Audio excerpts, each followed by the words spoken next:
عليكم ورحمة الله وبركاته. الحمد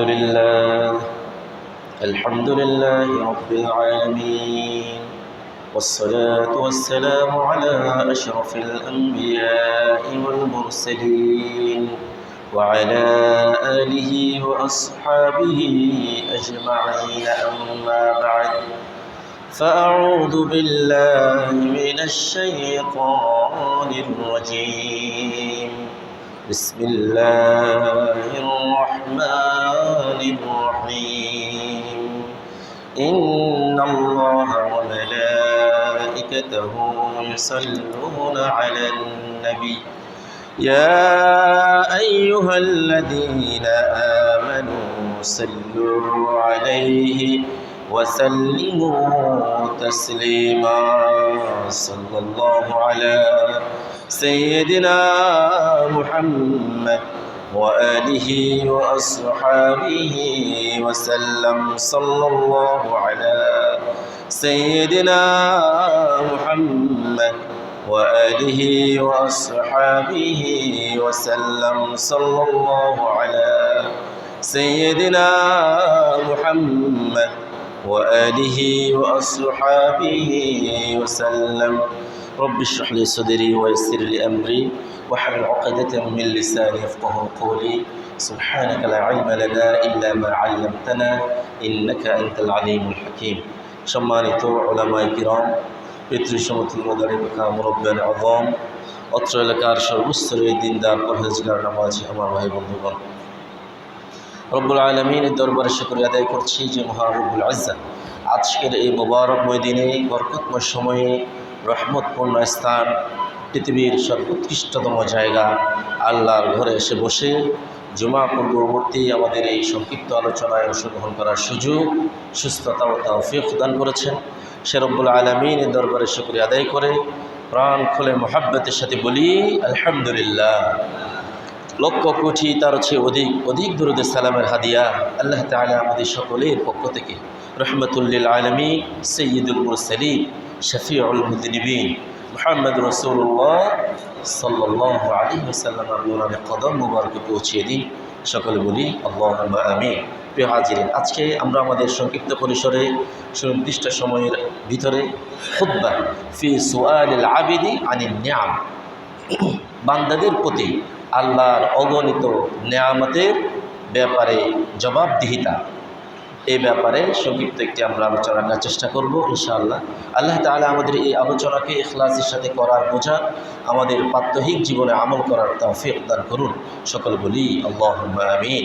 প্রিয় হাজিরিন, আল্লাহ রাব্বুল আলামিনের ইজ্জত আমাদেরকে সৃষ্টি করেছেন, আমাদের খালেক, আমাদের স্রষ্টাকে আল্লাহ। আল্লাহ তাআলা বিশেষ পদ্ধতিতে মা বাবার মাধ্যমে প্রত্যেক মানুষকে এই পৃথিবীতে সৃষ্টি করেছে। শুধুমাত্র আদম আলাইহিস সালাম এবং আম্মা জান হাওয়া আলাইহিস সালাম তাদের সৃষ্টির ব্যতিক্রম। এরপরে তাদের মাধ্যমে পৃথিবীতে আজ পর্যন্ত যত মানুষ এসেছেন, যারা গত হয়েছেন, সমস্ত মানুষ সৃষ্টির পিছনে পদ্ধতি হচ্ছে মা বাবার মিলনের মাধ্যমে এই পৃথিবীতে আল্লাহ তাআলা মানুষকে সৃষ্টি করেছেন।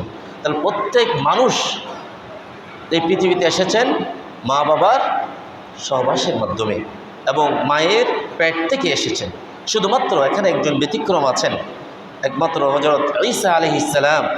তিনি পিতা ছাড়া আল্লাহর বিশেষ কুদরতে, আল্লাহর বিশেষ নেয়ামতে তিনি পিতা ছাড়া তার মা হযরত মারিয়াম আলাইহিস সালামের পেটে আল্লাহর কুদরতে তিনি পৃথিবীতে আসলেন তার মায়ের মাধ্যমে। এই দুই ব্যতিক্রম ছাড়া পৃথিবীর সমস্ত মানুষ, এমনকি সমস্ত পশু পাখি, জীব জন্তু, প্রাণী, সমস্ত প্রাণীকুল পৃথিবীতে আসার জন্যে মা বাবার মাধ্যমে এসেছেন। এই হচ্ছে নিয়ম এবং এই হচ্ছে পদ্ধতি। তাহলে মানুষ মা বাবার মাধ্যমে, বিশেষ কাজের মাধ্যমে সন্তান তার মায়ের পেটে সেই ভ্রূণ থেকে ধীরে ধীরে কি হয়, কোরআনে কারীম বলেছে আমি এই মানুষকে আল্লাহ তাআলা ধারাবাহিকভাবে পর্যায়ক্রমে বর্ণনা করেছেন কোরআন কারিমে, ওয়াল্লাযী খলাকাকুম মিন নুতফা, আমি মানুষকে সৃষ্টি করেছি এক ফোঁটা বীর্য থেকে, যে বীর্যটি কিছুদিন পরে কি হয়, আলাকা, রক্তের পিণ্ডে পরিণত হয়। এরপরে কিছুদিন পরে এটি মুদগা, একটি মাংস পিণ্ডে পরিণত হয়। তো কিছুদিন বীর্য হিসেবে থাকলো, এরপরে সেটি রক্তের টুকরো হিসেবে পরিণত হলো, এরপরে মুদগা, রক্ত বীর্য মিলিয়ে আল্লাহ সেখানে একটি গোশতের টুকরো বানালেন। এরপর আল্লাহ তাআলা বললেন ফাকাসাউনাল ইযামা লাহমা, ওই গোশতের চারিদিকে এবং বাহিরে আমি লাহাম কি করে দিলাম, সেখানে হাড্ডি আমি তার চারপাশে এটা সৃষ্টি করে দিলাম। সুম্মা আনশানাহু খালকান আখার, এরপরে ফাকাসাউনাল ইযামা লাহমা, আমি এইভাবে তাকে গোশতের টুকরো দিয়ে একটি মানুষের অবয়ব প্রতিকৃতি সূরা তৈরি করে দিলাম। অন্য আয়াতে আল্লাহ তাআলা বলেছেন, আমি সেখানে ওয়াল্লাহু আখরাজাকুম মিন বুতুনি উম্মাহাতিকুম, প্রত্যেক মানুষকে তার মায়ের পেট থেকে আল্লাহর কুদরতে আমি তাদেরকে দুনিয়ার জমিনে, এই দুনিয়ার আলো বাতাসে নিয়ে আসলাম। সুবহানাল্লাহ। তাহলে মানুষের এই যে সৃষ্টির পদ্ধতি, সৃষ্টির যে নিয়ম, সৃষ্টির যে সিলসিলা, এর কারিগর একমাত্র হচ্ছেন কে? আল্লাহ তাআলা। আজকে যে আল্লাহ তাআলা কোরআনে কারিমে ইরশাদ করলেন, আমি তোমাদেরকে অসংখ্য নিয়ামত দিলাম, বিশেষ করে 3টি নিয়ামতের কথা এখানে আল্লাহ তাআলা বললেন। আমি মানুষকে দৃষ্টিশক্তি, শ্রবণ শক্তি, বুঝ শক্তি দিলাম। কি দিলাম? কয়টি? দৃষ্টিশক্তি, যেটা দিয়ে মানুষ দেখবে, শ্রবণ শক্তি, যেটা দিয়ে মানুষ শুনবে, বুঝ শক্তি, যেটা দিয়ে মানুষ আকলওয়ালা বুঝবে। পৃথিবীতে এমনও হাজারো মানুষ আছে সমস্ত কিছু ফিট, চোখ ভালো, জিহ্বা ভালো, কান ভালো, পা ভালো, পেট ভালো, শরীরের সমস্ত অঙ্গ প্রত্যঙ্গ ভালো, শুধু মাথা কি নাই, বুঝ নাই। এই মানুষ আমাদের সমাজ থেকে বিচ্ছিন্ন হয়ে যায়, তাকে আমরা পাগল বলি অথবা মানসিক ভারসাম্যহীন বলি। তাহলে সব আছে, আকল, জ্ঞান, এটিও বড় একটা নিয়ামত। হাজির, এজন্য আল্লাহ তাআলা মানুষকে এ সমস্ত কিছু কেন দিলেন? যাতে মানুষ তার এ সমস্ত নিয়ামতের শুকর গুজার করে। আল্লাহ তাআলা কোরআন কারীমে বললেন, ওয়াল্লাহু আখরাজাকুম মিন বুতুনি উম্মাহাতিকুম লা তা'লামুনা শাইআ وجعل لكم السمع والأبصار والأفئدة لعلكم تشكرون। সূরাত আন-নাহল ৭৮তম আয়াতে আল্লাহ রাব্বুল আলামিন বললেন, হে আমার বান্দা বান্দিনী শুনে রাখো, তোমাদেরকে রব্বুল আলামিন, আল্লাহ রব্বুল আলামিন তোমাদের মায়ের পেট থেকে বের করে আনলেন। তোমরা কিছুই জানতে না, কিছুই বুঝতে না। এরপর আল্লাহ রব্বুল আলামিন তোমাদেরকে শ্রবণ শক্তি, দৃষ্টি শক্তি এবং বুঝ শক্তি দিলেন, যাতে করে এই সমস্ত নিয়ামতগুলি পাওয়ার পরে তোমরা শুকরগুজার বান্দা হয়ে যাও। মুফাসসিরিন কিরাম বলছেন, খাসসা হাযিহিল আ'যা আত-তালাতা, আল্লাহ তাআলা এখানে 3টি বিশেষ অঙ্গকে নির্দিষ্ট বিশেষায়িত করার কারণ হচ্ছে লিশারফিহা ওয়া ফাদলিহা, এগুলির মর্যাদা এবং সম্মান, এগুলির গুরুত্ব বোঝানোর জন্যে। ওয়া লিআন্নাহা মিফতাহুন লিকুল্লি ইলম, প্রত্যেক জ্ঞান অর্জন করার পিছনে এই 3টি বিষয় অতীব জরুরি। শোনা ছাড়া, দেখা ছাড়া, বোঝা ছাড়া কোনো একটা বিষয়ের জ্ঞান সঠিকভাবে অর্জন করা কোনো মানুষের পক্ষে সম্ভব নয়। এখানে আল্লাহ তাআলা বললেন, লা তা'লামুনা শাইআ, তুমি যখন সেই নবজাতক শিশু হয়ে পৃথিবীতে আসলে তুমি কিছুই জানতে না। মুফাসসিরিন কিরাম এই লা তা'লামুনা শাইআ তাফসীর করতে গিয়ে বললেন, ওয়াল্লাহু তাআলা ওয়াহদা, আল্লাহ তাআলা তিনি একক সত্তা, তিনি এমন সত্তা যিনি তোমাদেরকে ওয়াল্লাহু আল্লাযী আখরাজাকুম মিন বুতুনি উম্মাহাতিকুম ইলা হাযিহিদ দুনিয়া, যিনি তোমাদেরকে তোমাদের মায়ের পেট থেকে এই দুনিয়ায় নিয়ে আসলেন। ওয়া আনতুম লা তা'লামুনা শাইআ মিনাল ইলমিদ দুনিয়াবি ওয়ালা মিনাল ইলমিদ দীনি, তোমরা দুনিয়ার কোনো কিছুই জানতে না, দ্বীনের বিষয়েও কোনো কিছু জানতে না। এবং তোমরা জানতে না, ওয়ালা তারিফুনা মা ইয়ানসুরুকুম আও ইয়ানফাউকুম, তোমরা জানতে না এই পৃথিবীতে আসার পরে কে তোমাকে দুধ পান করাবে, কে তোমার সাহায্যকারী হবে, কে তোমার উপকার করবে, কে তোমার দেখভাল করবে, এ ধরনের কোনো কিছুই তুমি জানতে না। এ কিছু জানা ছাড়াই তোমাদেরকে এই পৃথিবীতে এনেছেন কে? আল্লাহ তাআলার কাছে। হাজিরিন, আল্লাহ তাআলা অন্য জায়গায় মানুষের প্রতি আল্লাহর নিয়ামতকে স্মরণ করে দিদিকে আল্লাহ তাআলা বললেন, আলাম নাজআল লাহু আইনাইনি ওয়া লিসানান ওয়া শাফাতাইন ওয়া হাদাইনাহুন নাজদাইন। আল্লাহ তাআলা বললেন, হে আমার বান্দারা, আমি কি তোমাদেরকে দুটি চক্ষু, তোমাদেরকে কথা বলার জন্য জিহ্বা এবং ঠোঁট দুটিকে আমি দেইনি? সব কিছু এই সমস্ত নিয়ামত দিয়েছেন কে? আল্লাহ।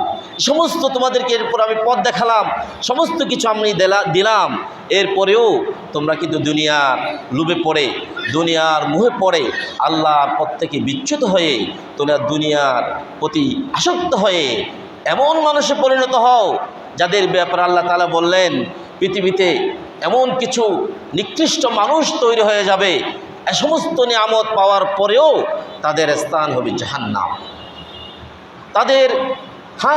তাদের চোখ থাকবে কিন্তু তারা দেখবে না, তাদের কান থাকবে তারা শুনবে না, তাদের হৃদয় থাকবে তারা বুঝবে না। হাজিরিন, আজকে পুরো বিশ্বের দিকে, পুরো পৃথিবীর দিকে যদি আমরা তাকাই, তাহলে আমরা দেখব মানুষরূপী হাজার হাজার জানোয়ার এই পৃথিবীতে বসবাস করছে। বলেন ঠিক না?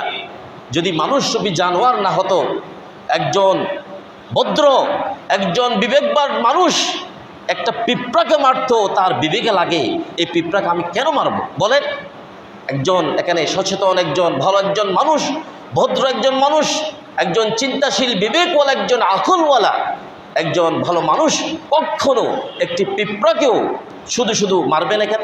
আছেন এমন কেউ? অথচ আজকে ফিলিস্তিনে ছোট একটা বিষয়কে কেন্দ্র করে অথবা তাদের সাম্রাজ্য, তাদের আধিপত্যকে বিস্তার করার জন্যে যে মানুষগুলি পুরো পৃথিবীতে মানবতার কথা শোনাচ্ছে, মানবতার বাণী শোনায়, মানবতার কথা শোনায় মানুষকে, তারাই সবচেয়ে পৃথিবীর সবচেয়ে বিবেক বর্জিত মানবতা বিরোধী কাজ করে চলছে। তারা নিরীহ জনগণকে, শিশু, নারী, শিশু, বৃদ্ধ, আবাল বৃদ্ধ বনিতা, শুধুমাত্র মুসলমান হওয়ার কারণে তাদের আধিপত্য কায়েম করার জন্যে পশুর মতো করে মানুষকে তারা মারছেন।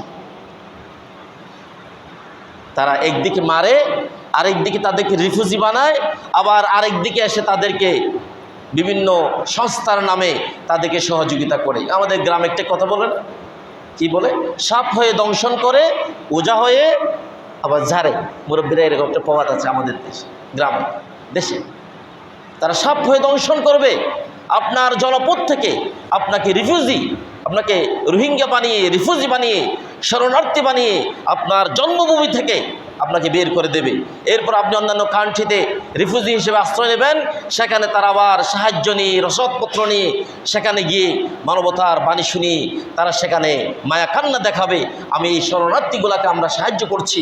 আজকে পৃথিবীর সমস্ত মানুষের কথা বলা উচিত, মানুষকে শরণার্থী বানিয়ে তাদেরকে সহযোগিতা না করে তাদের যার যার বাপের বিঠায়, যার যার জন্মভূমিতে তার থাকার অধিকার নিশ্চিত করাই এটি হচ্ছে বিশ্ববাসীর একমাত্র দাবি, ঠিক না? বলে যদি আজকে পৃথিবীর সুপার পাওয়ারগুলি যদি কথা বলে, মুসলিম শাসক এরা যদি কথা বলে, আরবের বড় বড় শক্তিওয়ালা মানুষগুলি যদি কথা বলে, যাদের এক প্রকার মুখ, লেখনী, কথা বলার শক্তি সমস্ত কিছু খর্ব করা হয়েছে, তারা যদি কথা বলে, তারা যদি বলে আরাকানে কোনো মানুষের উপর, মুসলমানের উপর নির্যাতন করা চলবে না, তাহলে সেখানে নির্যাতন বন্ধ হবে। অথচ সেটা না করে 10 লক্ষ অথবা হিসাবের বাইরে আরও বেশি রোহিঙ্গা এসে আমাদের দেশে অবস্থান নিল, আর এখন সমস্ত এনজিও এসে তাদেরকে সহযোগিতা করছে। আমরা শরণার্থীদেরকে সাহায্য করছি কেন? অথচ উচিত ছিল যেখানেই জুলুম, যেখানেই নির্যাতন, যেখানেই প্রবলেম, যেখানেই সমস্যা, যেখানেই এ ধরনের অপরাধ, সেগুলি বন্ধ করার দায়িত্ব নেওয়া উচিত ছিল জাতিসংঘের। নেওয়া উচিত ছিল মুসলিম বিশ্বের, যে নেওয়া উচিত ছিল বিবেক সম্পন্ন মানুষগুলির উপরে। তাহলে এই দুনিয়ার ক্ষণিকের জীবন আপনি পার হতে পারবেন, কিন্তু আল্লাহর কাছ থেকে ছাড় পাওয়া যাবে না। এই জন্য আল্লাহ তাআলা এই সমস্ত মানুষগুলাকে, তাদের ডিগ্রি থাকবে, শর্টকাট থাকবে, সুপার পাওয়ার থাকবে, টেকনোলজি থাকবে, তাদের প্রতিপত্তি থাকবে, পুরো বিশ্বকে শাসন করার মতো তাদের শক্তি সাহস থাকবে, সমস্ত সরঞ্জাম থাকবে, অস্ত্রে শস্ত্রে সজ্জিত থাকবে। কিন্তু আল্লাহ তাআলা তাদেরকে বলছেন কি, আল্লাহ কি বলছেন কোরআনে কারিমে বলছে, সূরাতুল আরাফ 179তম আয়াতে আল্লাহ তাআলা বলছেন, وَلَقَدْ ذَرَأْنَا لِجَهَنَّمَ كَثِيرًا مِنَ الْجِنِّ وَالْإِنسِ لَهُمْ قُلُوبٌ لَا يَفْقَهُونَ بِهَا وَلَهُمْ أَعْيُنٌ لَا يُبْصِرُونَ بِهَا وَلَهُمْ آذَانٌ لَا يَسْمَعُونَ بِهَا أُولَئِكَ كَالْأَنْعَامِ بَلْ هُمْ أَضَلُّ أُولَئِكَ هُمُ الْغَافِلُونَ। আল্লাহ তাআলা বললেন, এই সমস্ত নিয়ামত দিয়ে, অসংখ্য নিয়ামত দিয়ে আমি মানুষকে সৃষ্টি করেছি। হ্যাঁ, তবে কিছু মানুষ, অধিকাংশ মানুষ এবং জিন জাতি তাদের আচরণের কারণে, তাদের অভ্যাসের কারণে, তাদের চাল চলনের কারণে তারা জাহান্নামী হয়ে যাবে। আল্লাহ তাআলা তাদের বিশেষ দোষ বর্ণনা করে বললেন, লাহুম কুলুবুন লা ইয়াফকাহুনা বিহা, তাদের হৃদয় আছে, মন মানসিকতা আছে, সব আছে, দেখা যাবে ঠিক আছে, কিন্তু লা ইয়াফকাহুনা বিহা, তারা পৃথিবীর মানুষের কান্না, মানুষের আর্তনাদ, মানুষের সমস্যা তাদের কর্ণকুহরে হৃদয়ে আঘাত করবে না, মানুষের বিবেক তাদের জাগ্রত হবে না। আল্লাহ তাআলা বললেন তাদের হৃদয় থাকবে কিন্তু বুঝবে না।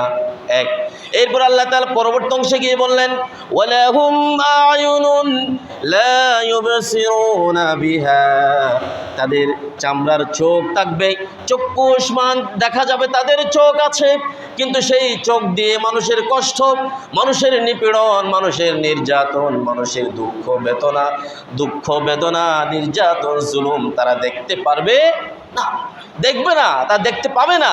ওয়ালাহুম আযানুন লা ইয়াসমাউনা বিহা, পৃথিবীর দিক বিদিক থেকে, এক প্রান্ত থেকে অন্য প্রান্ত থেকে মানুষের আর্তনাদ, মানুষের কষ্টের আহাজারি, মানুষের পৃথিবীর আকাশ বাতাসকে ভারী করবে, কিন্তু এই সমস্ত মানুষগুলির কারণে, মানুষগুলির কানে বিতাড়িত, নির্যাতিত, নিষ্পেষিত, নির্যাতিত মানুষের কান্নার আওয়াজ, কষ্টের আওয়াজ তাদের কানে প্রবেশ করবে না। তাহলে আল্লাহ তাআলা কয়টা কথা বলেছেন? আল্লাহ তাআলা এক আয়াতে বলছেন, আপনি কোরআনকে একসাথে মিলান। এক জায়গায় বলছেন আমি তোমাদেরকে শ্রবণ শক্তি দিলাম, বুঝ শক্তি দিলাম, তো এরপরে তোমাদেরকে দৃষ্টি শক্তি দিলাম, এগুলো আমার নিয়ামত। কিন্তু অন্য জায়গায় বলছেন কিছু মানুষ আছে তাদের শ্রবণ শক্তি আছে, শোনে না, দেখার শক্তি আছে, চোখ আছে কিন্তু দেখে না, বিবেক আছে, তাদের আকল আছে, হৃদয় আছে, কিন্তু তারা বুঝে না। আল্লাহ তাআলা বলেন এই সমস্ত মানুষকে কি হিসেবে পরিচিত করলেন, কি হিসেবে তাদেরকে বিশেষায়িত করলেন? আল্লাহর কোরআন বলছে, উলাইকা কাল আনআমি বাল হুম আদাল উলাইকা হুমুল গাফিলুন। আল্লাহ তাআলা বললেন এই মানুষগুলি মানুষের কাতারে নাই, এই মানুষগুলি যেন চতুষ্প জন্তুর মতো হয়ে গিয়েছে। আল্লাহ তাআলা আবার একটু বাড়িয়ে বললেন, নয়, চতুষ্প জন্তু পর্যন্ত এমন নাই, তারা বরঞ্চ চতুষ্প জন্তুর চাইতেও নিকৃষ্ট হয়ে গিয়েছে। নাউযুবিল্লাহি মিন যালিক। উলাইকা কাল আনআম, তারা যেন পশুর মতো। আল্লাহ তাআলা বলেন পশু নয়, পৃথিবীতে এমন পশু নাই যে পশু আপনি কখনো দেখেছেন একজন কুকুর আরেকটা কুকুরের গোশত খায়? একটা বাঘ আরেকটা বাঘের গোশত খেতে দেখেছে? না। কিন্তু পৃথিবীতে মানুষের রক্ত খায়, মানুষকে ধ্বংস করে দেয়। আজকে আল্লাহ তাআলা এই জন্য বলছেন এরা মানুষ নয়, এরা পশু নয়, এরা জীবজন্তু নয়, এরা তার চাইতে অধম, তার চাইতে নিকৃষ্ট। আল্লাহ তাআলা বললেন উলাইকা হুমুল গাফিলুন, এদেরকে দিয়েই, এরা গাফেল, এদেরকে দিয়েই আমি আমার জাহান্নামকে ভরে দেব। আল্লাহ তাআলা আমাদের হেফাজত করে সকল বলি আল্লাহুম্মা আমিন।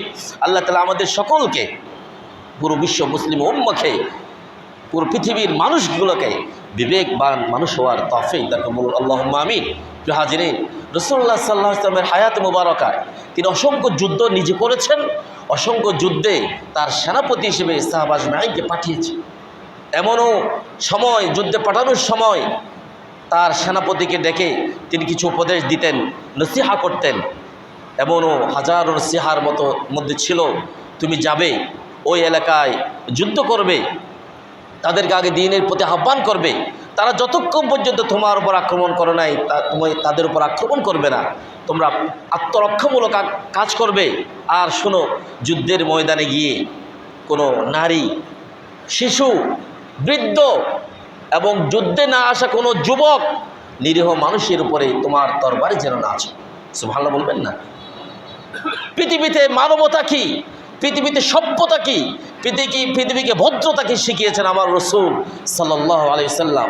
তিনি আরও বললেন, শুনো, তুমি যখন কোনো জনপদে যাবে, কোনো জনপদ যদি তুমি জয়লাভ করতে পারো, অথবা কোনো জনপদ দিয়ে যখন তুমি যাবে, ওই এলাকার শস্য, ফসল, ক্ষেত খামার, নিরীহ জীব জন্তু, পশু পাখি, এগুলিকে তোমরা শুধু শুধু আক্রমণ করে মেরে ফেলবে না। ক্ষেত খামার, ফসল ফলাদি এগুলি ধ্বংস করবে না, পুড়িয়ে দেবে না, কারণ এগুলি তোমার কোনো দোষ করে নাই। যুদ্ধে না আসা কোনো মানুষকে তুমি মারবে না। অথচ আজকে পৃথিবীর সমস্ত বিবেককে বর্জিত করে সমস্ত মানুষের সামনে আজকে আমরা দেখছি বিভিন্ন ধরনের ক্ষেপণাস্ত্র দিয়ে, যেখানে নিরীহ জনগণ, নিরীহ মানুষ, তাদের উপরে জুলুম নির্যাতন চলছে, ঠিক না বলে? তার প্রসঙ্গত আজকে ভারতের জমিনে আমাদের পাশেই আমরা সেখানেও দেখছি মুসলমানদের উপরে জুলুম নির্যাতন চলছে। গত কিছুদিন আগে আপনারা হয়তো জানেন, ভারতে একটি ওয়াকফ বিল সংসদে পাশ করেছে, আলহামদুলিল্লাহ। গতকালকে সেটাকে আবার স্থগিত করেছে, রিজেক্ট করে দেয় নাই। আমরা আশা রাখব ভারতের কাছে, ভারত সরকারের কাছে এই ওয়াকফ বিল যেন পাশ নয়, এটাকে স্থগিত নয়, এটাকে যেন বাতিল করে দেওয়া হয়। ওয়াকফ বিল এটা কি? যেমন আমাদের এই মসজিদ, চৌধুরী মসজিদ, এটাও একটা ওয়াকফ স্টেট মসজিদ, এরকম না? ওয়াকফ সম্পত্তি, অর্থাৎ মসজিদের নামে যত সম্পত্তি আছে, এই মুতওয়াল্লি তার সমস্ত সম্পত্তিকে মসজিদের নামে করে এটাকে মসজিদের জন্য ওয়াকফ করে দিয়েছে। এই সম্পত্তি এখন কার? এই সম্পত্তি এখন মসজিদের, এই সম্পত্তি মাদ্রাসার, এই সম্পত্তি এই দ্বীনি দারসগাহ যেখানে থাকবে এর, এখানে এমনকি তার কোনো সন্তান সন্ততি, তার ওয়ারিসান পর্যন্ত এগুলি মুতওয়াল্লি হিসেবে দেখভাল করতে পারবেন, কিন্তু তিনি মালিক নন। যে সম্পত্তি ওয়াকফ করে দেয়া হবে, এটি কোনো মালিক চাইলে বিক্রি করতে পারবেন না, তিনি মুতওয়াল্লি হিসেবে দেখভাল করতে পারবেন। সরকার কর্তৃক নির্দিষ্ট নিয়ম আছে। ভারতে এরকম হাজার হাজার মসজিদ, মাদ্রাসা, খানাকা, এভাবে বিভিন্ন দরবার, দ্বীনি প্রতিষ্ঠানের জন্যে তৎকালীন যুগের মুসলমানেরা তাদের কোটি কোটি টাকার সম্পদ, অসংখ্য জমি জমা, মসজিদ, মাদ্রাসা, খানকা, প্রতিষ্ঠান, এগুলির নামে তারা ওয়াকফ করেছে। এখন ভারত সরকার সংসদে আইন পাশ করে তারা বিল পাশ করছে, এই ওয়াকফ সম্পত্তিগুলি, সমস্ত সম্পত্তি রাষ্ট্রের হয়ে যাবে। এরপরে ওয়াকফের যে একটা কমিটি থাকে, এই মসজিদ, মাদ্রাসা, দ্বীনি প্রতিষ্ঠান, এগুলির ওয়াকফের যে কমিটি, সেখানে হিন্দুদের কথা রাখতে হবে। পুরো পৃথিবীতে আওয়াজ উঠল, তারা প্রতিবাদ করলো, সেই প্রতিবাদে তারা গুলি চালালো, মানুষ মারা গেল।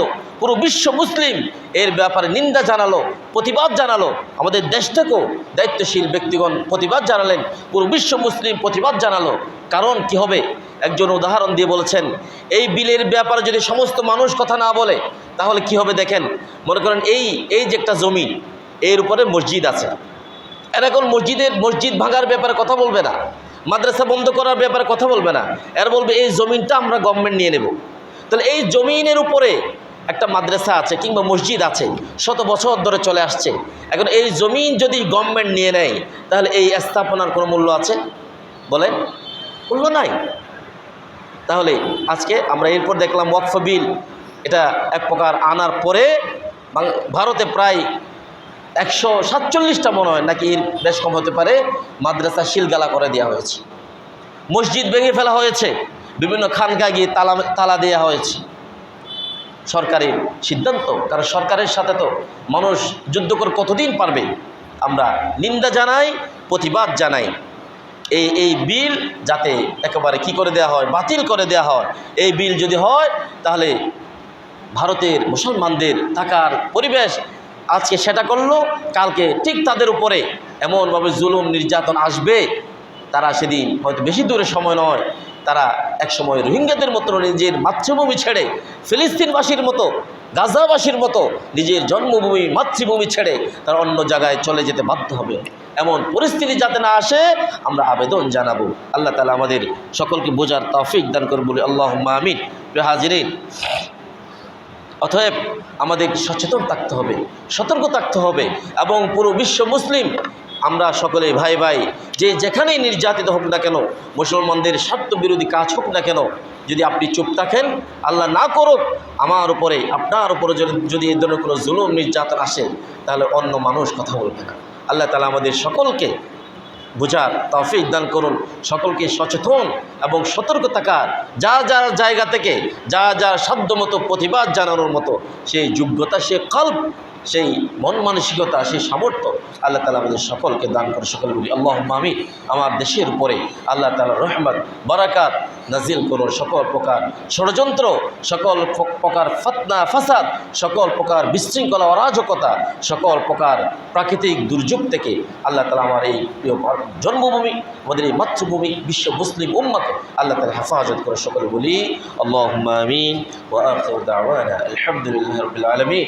সুবহানাকাল্লাহুম্মা ওয়া বিহামদিক আশহাদু আল্লা ইলাহা ইল্লা আনতা আস্তাগফিরুকা ওয়া আতুবু ইলাইক।